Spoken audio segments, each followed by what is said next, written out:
It's finally happening. After waiting almost as long as it takes to win an average score victory, Civilization 7 has been announced, and through this teaser trailer we can already dig deep and analyze what leaders, mechanics, and civs will be included in the game. Using our team of highly skilled researchers, leaked images, and prior history, I'm here to determine exactly what we can make from this trailer. Which civs will be included, what mechanics will we have on launch, and why do I think this game is going to be dog shit on launch? Well, smash that like button like my sleep schedule in 2025 and sit back and relax while you watch me jump to conclusions on a game that will take a year to release. First things first, the trailer gives us some insights on what will likely be included in the game, but there are very few guarantees. Aside from one. Well, we can safely assume something like combat will likely be a key feature in this game based on the Mongols in the trailer turning China from a tragedy to a statistic. Well, we probably already knew that from before the teaser released. But there is one almost guarantee that you might not have anticipated that I'm willing to put my testicles on the line for.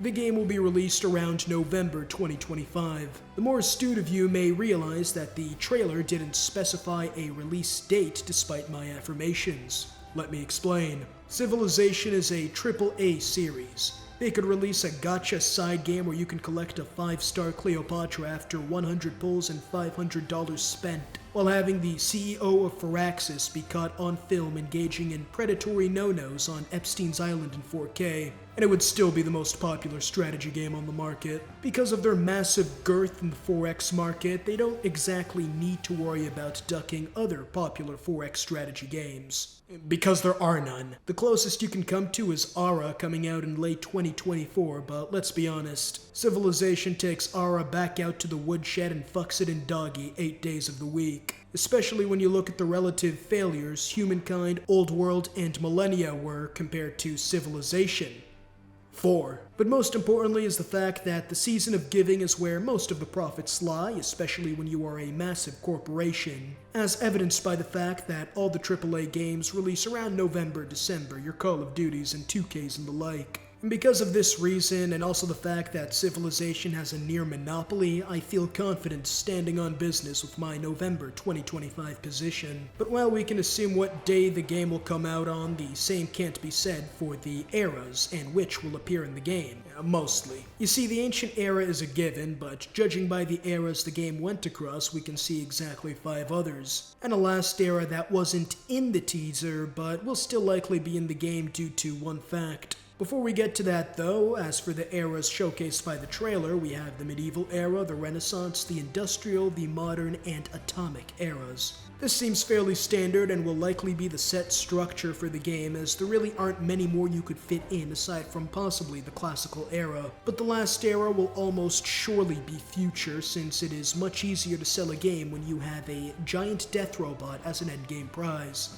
And now for a story about how I dropped to my knees in a Walmart, shit my pants, and grabbed onto the nearest distressed shopper and wouldn't let go with dookie running down my leg and tears running down my cheek. The fact that we are finally getting realistic graphics back. The trailer itself is a solid indicator of the art style they're aiming for, and thankfully we won't have to be subjected to builders using the flying Raijin when building improvements anymore. While the graphics themselves are subject to change, the outcry from fans as well as the realism shown in the trailers has me feeling rather confident that the game will be more realistic than Civ 6. There is a problem though. It's not going to be completely realistic. The reason for that is the last 10 or so seconds of the trailer when they revealed that the Nintendo Switch is going to be an opening day console. Now, while the Switch isn't as bad as most people claim it to be, I still shudder at the thought of the developers having to cut corners to deal with the processing power of a PlayStation 2 that was returned for being defective.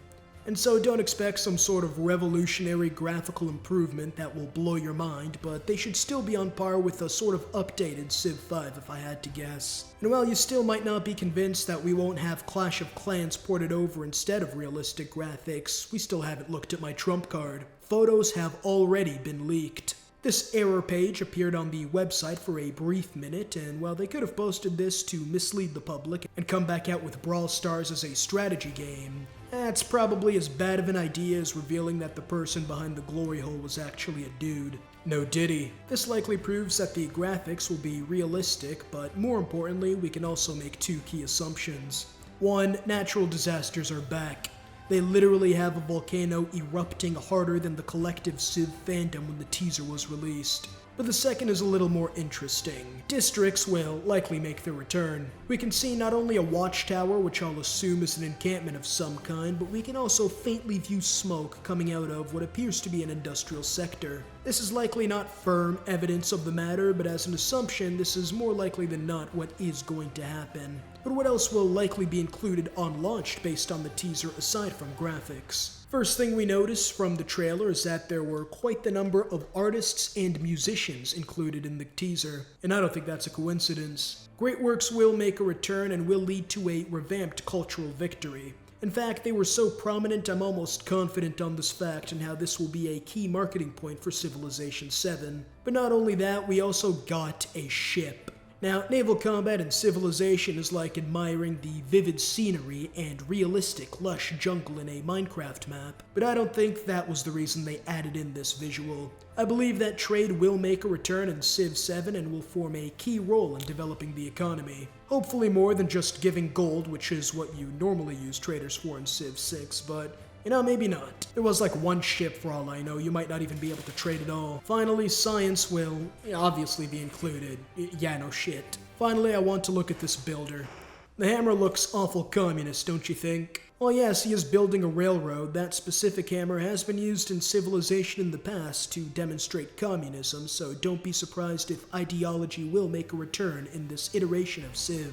But what about what this teaser can't tell us? What mechanics from previous Civ games won't be included on day one? Well, for starters, we haven't really seen anything that would indicate religion will be included on launch. And while you can't expect a 1-minute trailer to include everything, it's not as if religion is some obscure add-on for the Civilization series. You would expect at least something to indicate a return of religions, but while I still may have PTSD from Civ 5 having no religion on launch, I think this might indicate that religion won't necessarily play a central role in Civ 7, and probably won't be included on launch from what I had to go on. Finally, the World Congress. While we all hate having a planetary body tell us that we can't in fact massacre a tribe for not surrendering on day one, the good news is we won't have to today. Like religion, a fairly important mechanic in Civilization, the World Congress, or diplomacy for that matter, wasn't included. Unless you count Genghis looking over at how many more descendants he's going to produce, there is nothing to suggest that peaceful trade and civil discussion will be a part of this game at launch. Thankfully. And now for the meat of this video. Which civs will be included in this game?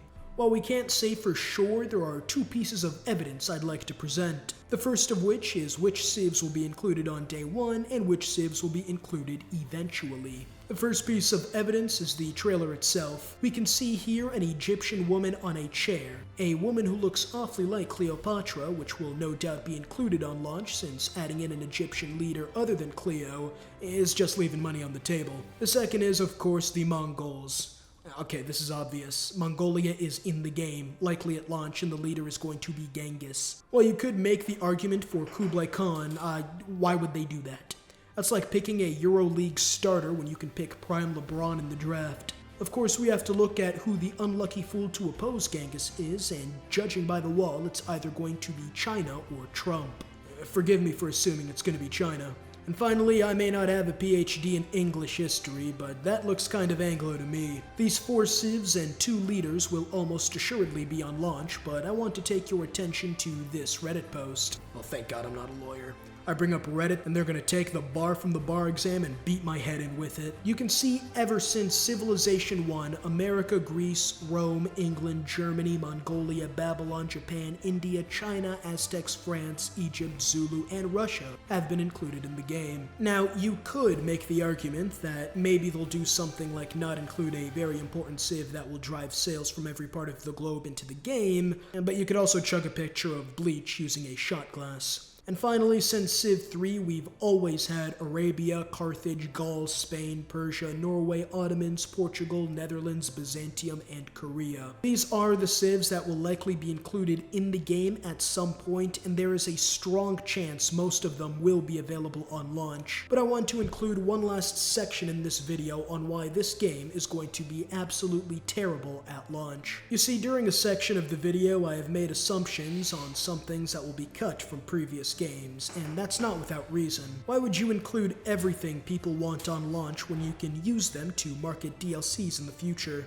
Is likely the question being asked somewhere in Firaxis at this moment. This isn't just a predatory way to entice people to spend more money, of course, it also has a more practical reason. Adding in non-essential mechanics rather than focusing on making the base of the game as complete and bug-free as possible is likely the goal. You can also add in different content on top, but changing the base mechanics of a game is very difficult after you release it. And so Civilization 7 will likely be not a very deep or even good game on launch, but it will end up being a great game after about 2 DLCs and your pockets drained of cash. And while you may be excited for the opportunity to commit death on a mass scale in Civilization 7, check out this video where I eliminated everybody who wasn't Greek in this 62 Civilization True Start Location Earth game.